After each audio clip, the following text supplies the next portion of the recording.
একটা video upload দেওয়ার পরে যখন আপনাদের থেকে সুন্দর সুন্দর কিছু কমেন্ট পাই, তখন বিশ্বাস করুন মনটা ভরে যায়।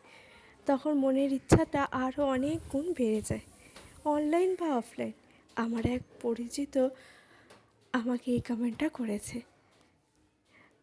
যখন তাকে বলছিলাম আর পারছি না প্রত্যেক দিন এইভাবে এডিট করতে, বা কিছু আমার মনের মতন হচ্ছে না, কি সবার কথা শুনে আর এগিয়ে যেতে ইচ্ছে হচ্ছে না, তখন আমাকে সে বলেছিল, দিদি তুমি যে কাজটা করছো, তুমি জানবে দিন শেষে অনেক লোকে তোমাকে ফলো করে, তাদের অনেক কিছু শেখার আছে হয়তো তোমার থেকে, অনেক কিছু শেখেও তারা, আমিও তাদের মধ্যে একজন।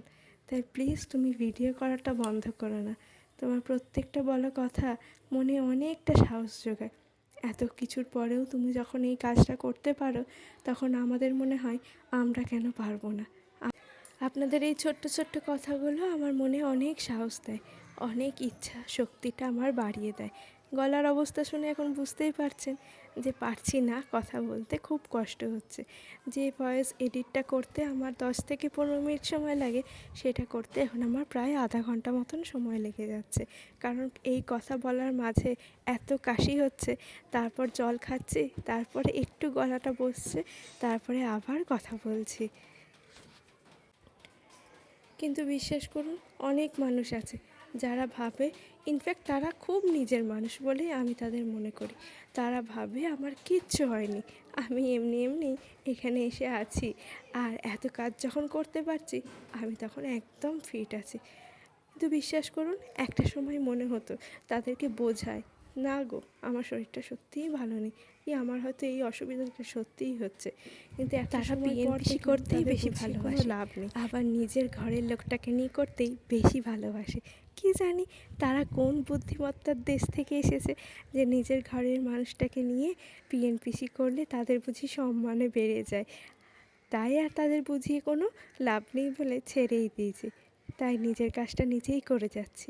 এই সব কিছু কারণেই মনে হয় যেন আর করব না, কিন্তু ওই যে বললাম আপনাদের এক একটা ছোট্ট ছোট্ট কমেন্ট আমাকে অনেক গুণ বেশি শক্তি দেয় এই কাজগুলো আবার করার জন্য।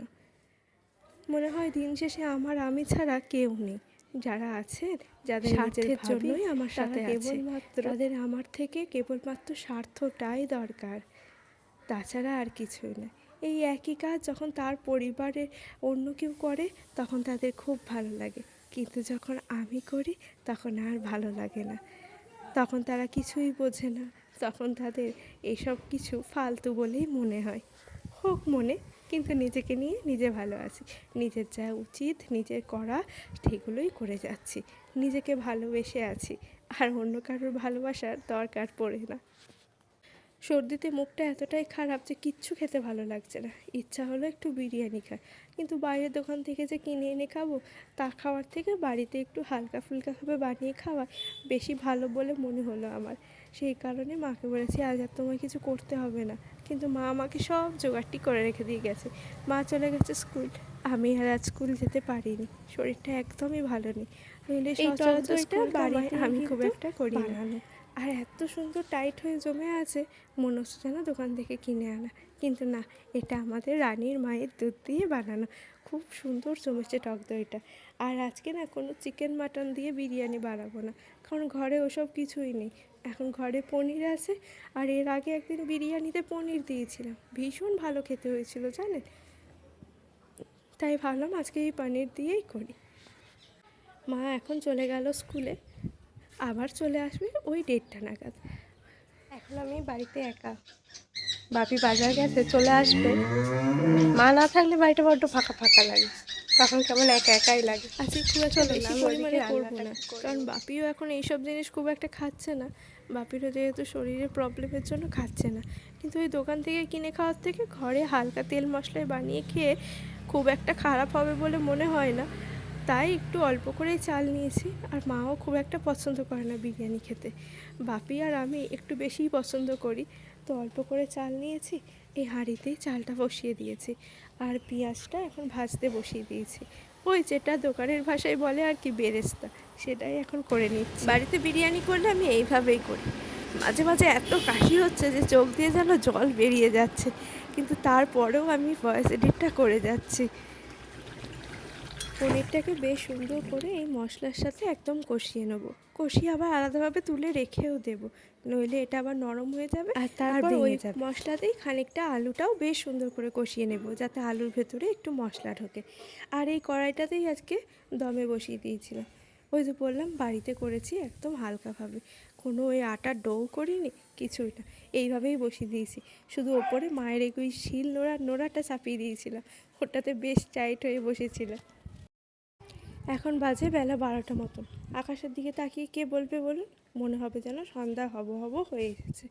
এখন আবার ঝমঝম করে বৃষ্টি শুরু হয়ে গেছে। আমার রান্না করে রান্নাঘর একদম পরিষ্কার করে রেখে দিয়েছি। এটা এখন আমার অভ্যেস হয়ে গেছে, রান্না করার পরেই পরিষ্কার করে রেখে দেওয়া।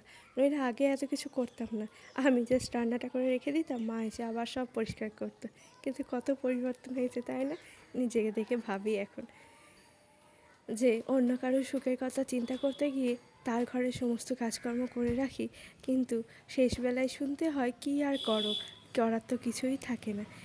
দরকার নেই আমার সেই সব মানুষের জন্য কিছু করে, নিজের মা বাবার জন্য করলে অনেক শান্তি পাওয়া যায় কিন্তু এর থেকে। এই ধরনের কথা বলতে খুব একটা বেশি ইচ্ছে করে না, কিন্তু মাঝে মাঝে বলে ফেলি, মাঝে মাঝে বলতে হয়, কারণ একটা শিক্ষা আমি এখন পেয়েছি, নিজে সমস্ত কিছু দিক দেখে শুনে যে কামড়াতে না পারলেও ফোঁস করতে হয়। এই ঘরটা আমাদের মোটামুটি সেলাইয়ের ঘর বলেই পরিচিত, কারণ সমস্ত জামা কাপড় সবসময় একদম অগোছালো হয়ে পড়ে আছে। ভাবলাম আজকে আমি যখন আছি, এই গোছানো বাগানোগুলো একটু আমিই করে রাখি, অন্যদিন তো মাই করে রাখি, আজকে একটু নিজের মতন করে গুছিয়ে বাগিয়ে রাখলাম। কারণ মা নেই, মা না থাকলে বাড়িতে কি করব কি না করব সেসব আর কিছু ভেবে উঠতে পারছি না, সেই কারণে এই ঘরে চলে এসেছি। বৃষ্টি এখনও পড়েই যাচ্ছে, আর সুন্দর লেবুগুলো কি সুন্দর বৃষ্টির জলে ভিজছে, কি ভালো যে লাগছিল। এখন দেখুন ঘরটা একদম পরিষ্কার করে ফেলেছি, মানে ওই জিনিসগুলো জিনিসের জায়গাতে রেখে দিয়েছি, ওইটুকুই পরিষ্কার। এখন বাজে দুপুর 2টো, মা স্কুল থেকে চলে এসেছে, জামা কাপড় ছেড়ে এখন খেতে বসে পড়েছি। এই যে বিরিয়ানিটা কিন্তু হয়েছিল বেশ সুন্দর, কিন্তু সব কিছু সুন্দর হয়নি জানেন, যতই বলি না কেন। চালটা একটু শক্ত ছিল, যদি আরেকটু হতো, ওই আরেকটু হতে গিয়েই দেখবো আবার কখনো একদম ভ্যাদ হয়ে গেছে, তার থেকে একটু শক্ত থাকা ভালো, তাই নামিয়ে নিয়েছি। তাহলে চলুন আজকের ব্লগটা এখানেই শেষ করি। আমাদের খাওয়া দাওয়া করতে করতে আজকের ব্লগটা কেমন লাগলো অবশ্যই জানাবেন। যদি ভালো লেগে থাকে প্লিজ একটা লাইক কমেন্ট শেয়ার করে দেবেন। আজকের মতন আসি, দেখা হবে আবারও একটা নতুন ব্লগে। ততক্ষণ পর্যন্ত সবাই ভালো থাকবেন, সুস্থ থাকবেন। টাটা।